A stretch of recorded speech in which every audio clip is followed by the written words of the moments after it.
Okay, ಮಂತ್ರಿಗಿರಿ ಸ್ಥಾನಕ್ಕಾಗಿ ಈಗಾಗಲೇ ಹಲವು ಶಾಸಕರು ರೊಚ್ಚಿಗೆದ್ದಿದ್ದು ಈಗ ಅಸಮಾಧಾನದ ಹೊಗೆ ಭುಗಿಲೆದ್ದಿದೆ. ಮಂಡ್ಯ, ಮೈಸೂರು ಸೇರಿದಂತೆ ಅನೇಕ ಕಡೆ ಈಗ ಬೆಂಗಳೂರಿನ ಜನತೆಗೆ ಗುಡ್ ನ್ಯೂಸ್ ಅಂತಾನೆ ಹೇಳುವುದು. ಕಾವೇರಿ ಕಿಚ್ಚಿನ ನಡುವೆಯೂ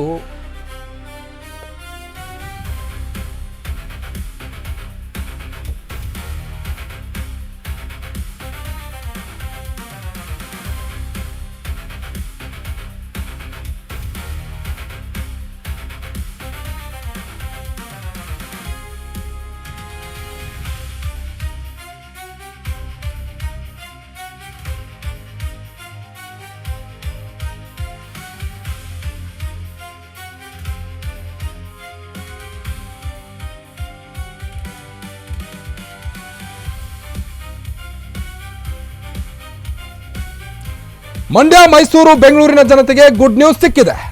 ಕಾವೇರಿ ಕಿಚ್ಚಿನ ನಡುವೆಯೂ ಖುಷಿ ಕೊಟ್ಟ ಕೆಆರ್ಎಸ್ ಡ್ಯಾಮ್ ಈಗ ರೈತರ ಆತಂಕವನ್ನ ಕೆಆರ್ಎಸ್ ಜಲಾಶಯ ದೂರು ಮಾಡಿದೆ. ಕೊಡಗು, ವಯನಾಡಿನಲ್ಲಿ ಭಾರಿ ಮಳೆಯಾಗುತ್ತಿದ್ದು ಕೆಆರ್ಎಸ್ ತುಂಬಿದೆ. ಮಂಡ್ಯ, ಮೈಸೂರು ಮತ್ತು ಬೆಂಗಳೂರಿನ ಜೀವನಾಡಿಯಾದಂಥ ಕಾವೇರಿ ನದಿ ಈಗ ಗುಡ್ ನ್ಯೂಸ್ ಕೊಟ್ಟಿದೆ ರೈತರಿಗೆ. ಈಗಾಗಲೇ ಕಾವೇರಿ ಕಿಚ್ಚು ರಾಜ್ಯಾದ್ಯಂತ ಹಬ್ಬಿತ್ತು. ರೈತರು ಒಂದು ಕಡೆ ಆಕ್ರೋಶವನ್ನು ವ್ಯಕ್ತಪಡಿಸ್ತಾ ಇದ್ರು, ಮತ್ತೊಂದು ಕಡೆ ಕನ್ನಡ ಪರ ಸಂಘಟನೆಗಳು ಕೂಡ ರಸ್ತೆಗೆ ಇಳಿದು ಬಂದ್ಗೆ ಹೋರಾಟ ಮಾಡಲಿಕ್ಕೆ ಎಲ್ಲ ಕೂಡ ಸಿದ್ಧತೆ ಕೂಡ ನಡೆಸಿದ್ರು.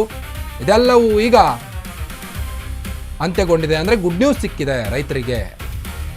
ಕಾವೇರಿ ಕಿಚ್ಚಿನ ನಡುವೆಯೂ ಖುಷಿ ತಂದಿದೆ ಈಗ ರೈತರಲ್ಲಿ. ಯಾಕಂದರೆ ಕೊಡಗು, ವಯನಾಡಿನಲ್ಲಿ ಭಾರಿ ಮಳೆ ಆಗ್ತಾ ಇದೆ. ಇದರಿಂದ ಕೆಆರ್ಎಸ್ ಜಲಾಶಯ ತುಂಬಿದೆ.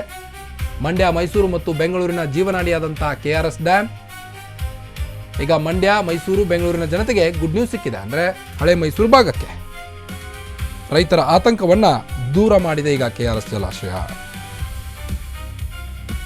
ಬೆಂಗಳೂರಿನ ಜೀವನಾಡಿ ಕೆಆರ್ಎಸ್ ಡ್ಯಾಮ್ ಈಗಾಗಲೇ ಬಂದ್ಗೆ ಕರೆ ಕೂಡ ನೀಡಿದ್ರು ವಾಟಾಳ್ ನಾಗರಾಜ್ ಅವರು.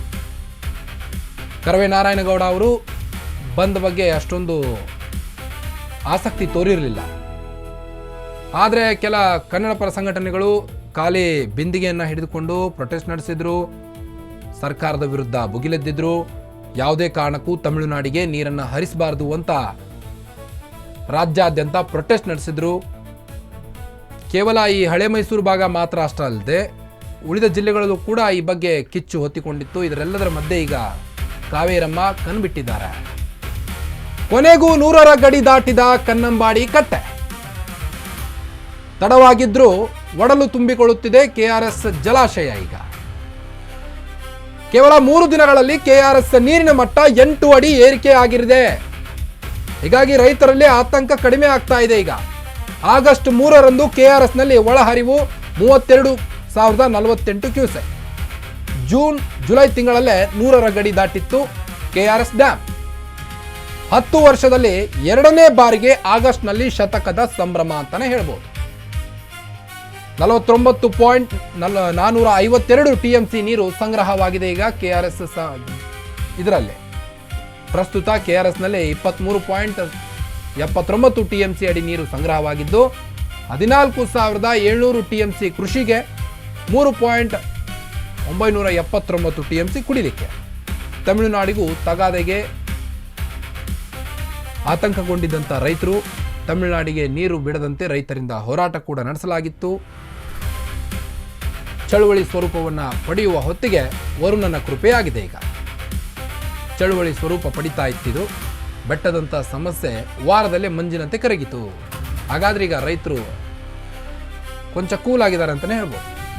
100ರ ಗಡಿ ದಾಟಿದೆ ಈಗ ಕನ್ನಂಬಾಡಿ ಕಟ್ಟೆ. ಆಗಸ್ಟ್ನಲ್ಲೇ ಇಷ್ಟೊಂದು ನೀರು ಸಂಗ್ರಹವಾಗಿರೋದು ಒಂದು ಇತಿಹಾಸ ಅಂತಾನೆ ಹೇಳ್ಬೋದು. ತಡವಾಗಿದ್ರೂ ಸಹಿತ ಒಡಲು ತುಂಬಿಕೊಂಡಿದೆ ಈಗ ಕೆಆರ್ಎಸ್.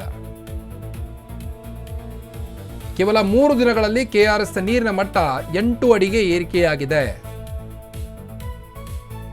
ಆಗಸ್ಟ್ 3ರಂದು ಕೆಆರ್ಎಸ್ನಲ್ಲಿ ಒಳಹರಿವು ಹೆಚ್ಚಾಗಿದ್ದು 32,048 ಕ್ಯೂಸೆಕ್ ನೀರು ಏರಿಕೆಯಾಗಿದೆ. ಜುಲೈ ತಿಂಗಳಲ್ಲೇ 100ರ ಗಡಿ ದಾಟುತ್ತಿತ್ತು ಕೆಆರ್ಎಸ್ ಡ್ಯಾಮ್. ಆದರೆ ಈಗ ಆಗಸ್ಟ್ನಲ್ಲಿ, ಅಂದ್ರೆ 10 ವರ್ಷದಲ್ಲಿ 2ನೇ ಬಾರಿಗೆ ಆಗಸ್ಟ್ನಲ್ಲಿ 100ರ ಗಡಿ ದಾಟಿದೆ ಕೆಆರ್ಎಸ್ ಡ್ಯಾಮ್. 49.452 TMC ನೀರು ಸಂಗ್ರಹ ಸಾಮರ್ಥ್ಯವುಳ್ಳಂತ ಕೆಆರ್ಎಸ್ ಡ್ಯಾಮ್ ಇದಾಗಿದ್ದು ಪ್ರಸ್ತುತ ಕೆಆರ್ಎಸ್ನಲ್ಲಿ ಈಗ 23.79 TMC ಅಡಿ ನೀರು ಸಂಗ್ರಹವಾಗಿದೆ.